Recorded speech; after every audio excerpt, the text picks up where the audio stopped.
Welcome to CMA focus. ഇന്ന് നമുക്കൊരു പുതിയൊരു വീഡിയോയിലേക്ക് പ്രവേശിക്കാം. ഇല്ലുസ്ട്രേഷൻ 24 ആണ് ഇന്നത്തെ ഡിസ്കഷന്.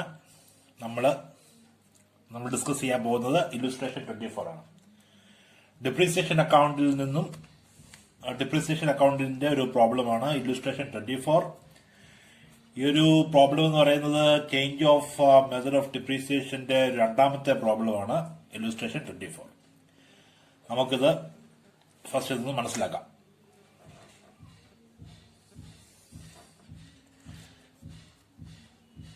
Mrs. Hart and Cold commenced business on 1st July 2008.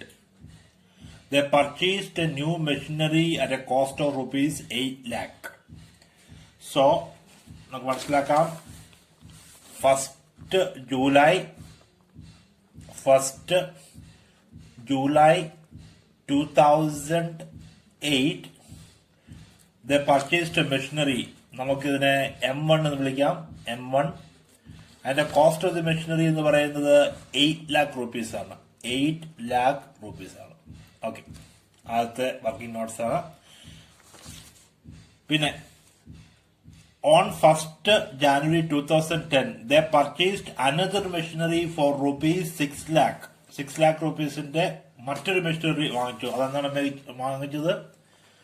1st January 2010 1st January 2010 രണ്ടാമത്തെ മെഷീനറി മേടിച്ചു. അതിനെ നമുക്ക് M2 എന്ന് വേണമെങ്കിൽ പറയാം. അതിന്റെ കോസ്റ്റ് എന്ന് പറയുന്നത് 6 lakh rupees ആണ്.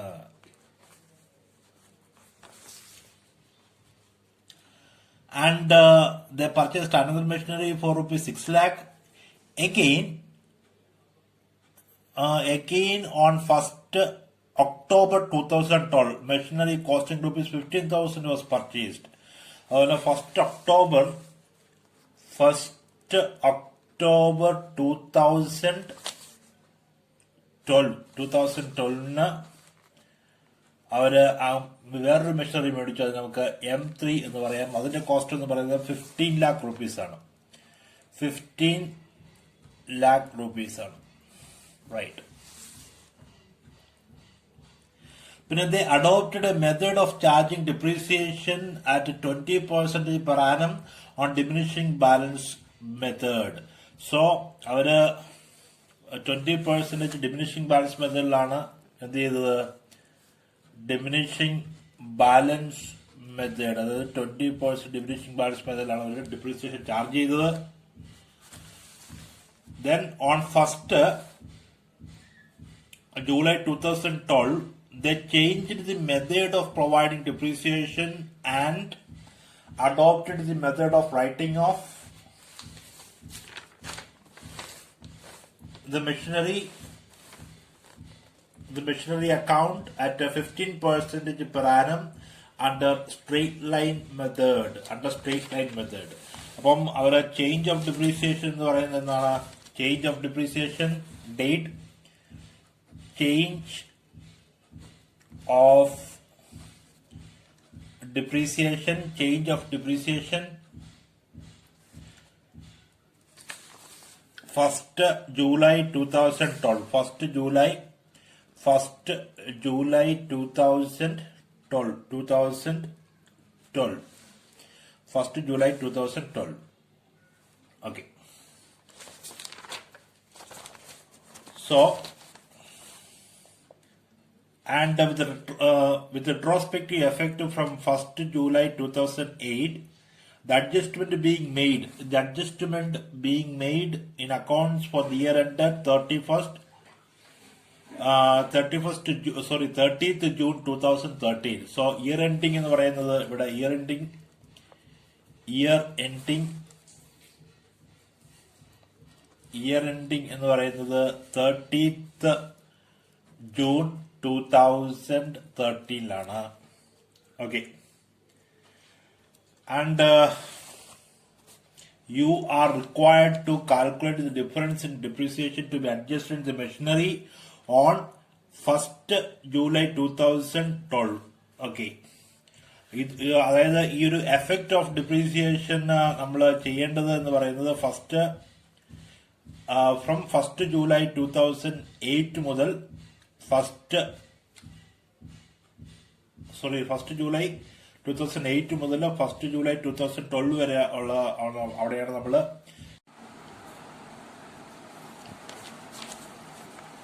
അപ്പോൾ നമുക്കിവിടെ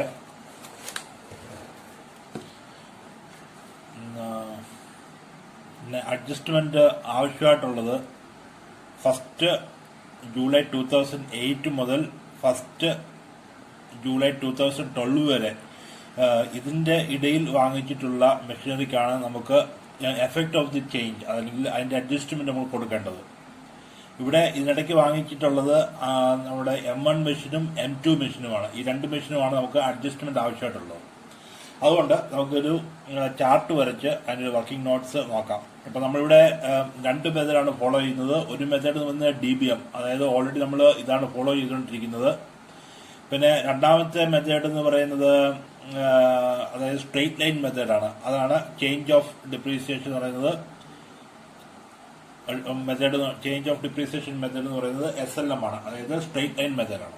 അപ്പം ഇത് നമുക്കൊരു ചാർട്ട് വഴി നമുക്ക് എക്സ്പ്ലെയിൻ ചെയ്യാം. ഇത് statement of depreciation, working notes, data particulars, DBM അതായത് ഡിമിനിഷിംഗ് ബാലൻസ് മെത്തേഡ്.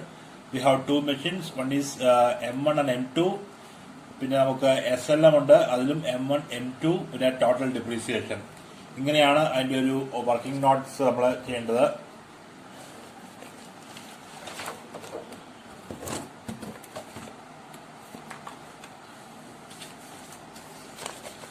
അപ്പോൾ ആദ്യത്തെ മെഷീൻ വാങ്ങിച്ചത് ഓൾറെഡി നമ്മൾ ഈ നോട്ട്സ് ചെയ്തിട്ടുണ്ട്. ആദ്യത്തെ മെഷീൻ വാങ്ങിച്ചത് 1 ജൂലൈ 2008 ആണ്. 1 ജൂലൈ 2008. സോ ഡേറ്റ് കോളത്തില് 1 July 2008 1 July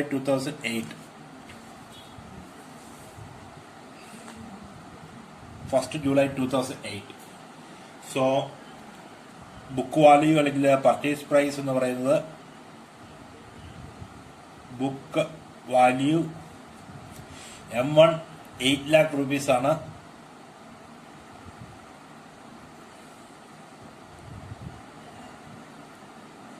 M1 8 lakh rupees ആണ്. ഈ സമയം നമുക്ക് M2 വാങ്ങിച്ചിട്ടില്ല, അതുകൊണ്ട് ഇവിടെ നമുക്ക് നില്ലിടാം.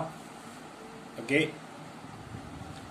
അപ്പം 1 July 2008 book value.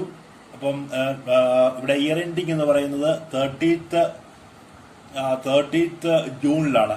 Every year 30th ജൂണിലാണ്. സോ നമുക്ക് ഡിപ്രീസിയേഷൻ ചാർജ് ചെയ്യേണ്ടത് at the end of the year ആണ്. So 30 July 2009. സോ ഡിപ്രീസിയേഷൻ എന്ന് പറയുന്നത്, സോ DBM നമ്മൾ ചാർജ് ചെയ്യുന്നത് 20% ആണ് DBM ചാർജ് ചെയ്യുന്നത്, റൈറ്റ്? സോ 8 lakhന്റെ 20% എന്ന് പറയുന്നത് അറൌണ്ട് 1,60,000, റൈറ്റ്? അതുപോലെ തന്നെ SLM, ഇതാണ് നമ്മുടെ ന്യൂ മെത്തേഡ്. SLM ഇവിടെ 8 lakh rupees ആണ് കൊടുക്കുന്നു. 8 lakh SLM.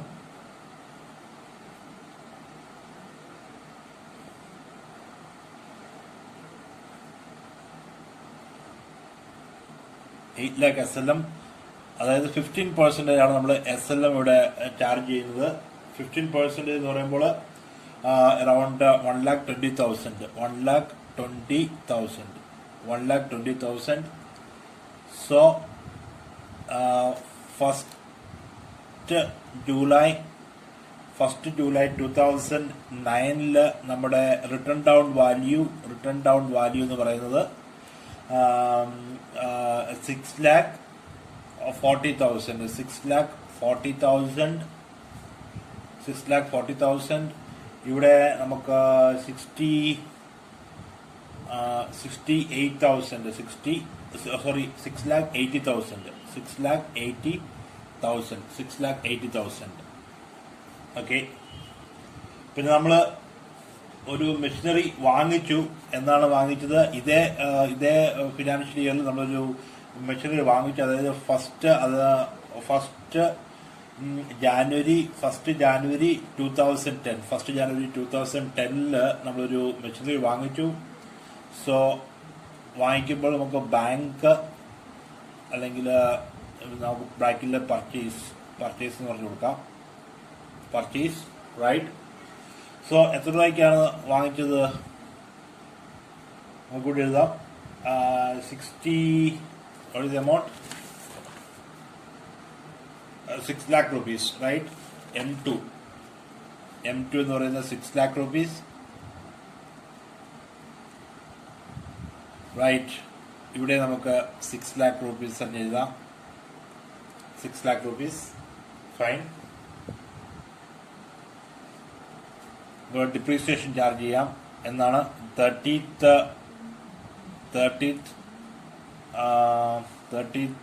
June 2010. 30th June 2010 depreciation 6,40,000 into 20%, 1,28,000. So this is depreciation, right? This is depreciation, 1,28,000.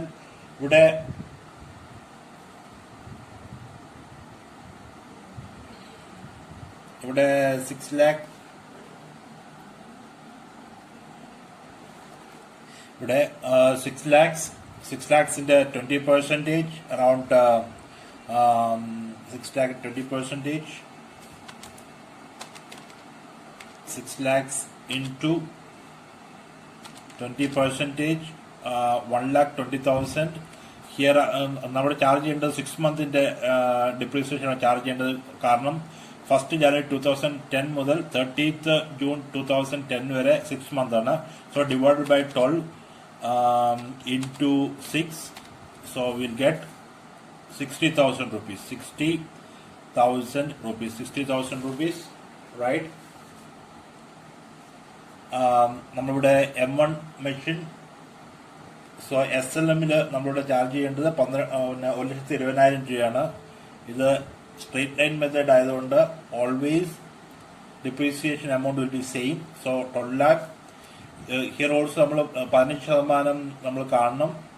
Around 90,000 വരും. ഇവിടെ നമ്മൾ 6 മാസത്തെയാണ് ചാർജ് ചെയ്യേണ്ടത്. So 45,000. Okay. So now the amount will be here 5,12,000.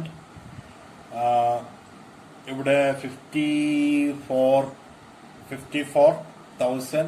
Sorry, 5,54,000. 5,54,000. ഇവിടെ we'll get 5,60,000. 5,60,000. 5,60,000. ഇവിടെ നമുക്ക് 5,55,000 കിട്ടും. 5,55,000. 5,55,000. ഓക്കെ, ഇതാണ് first July 2010 written down value, right? Again, we have to depreciation on 30th June 2012. Sorry, here 1st July 2010.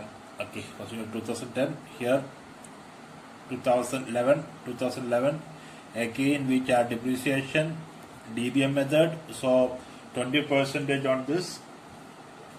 20% on this. 1 lakh.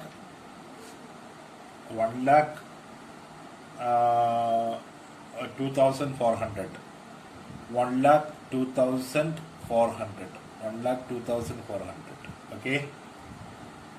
Again, here we'll get yes 1,08,000, 1,08,000, 1,08,000. Here here is the SLM method, so the depreciation will be same.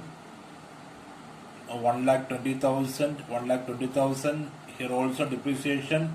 Here 15% of this amount, 50% of 6 lakh, that is 90,000, 90,000 depreciation, right? So this is actually 6 months, right? This is actually 6 months. Again,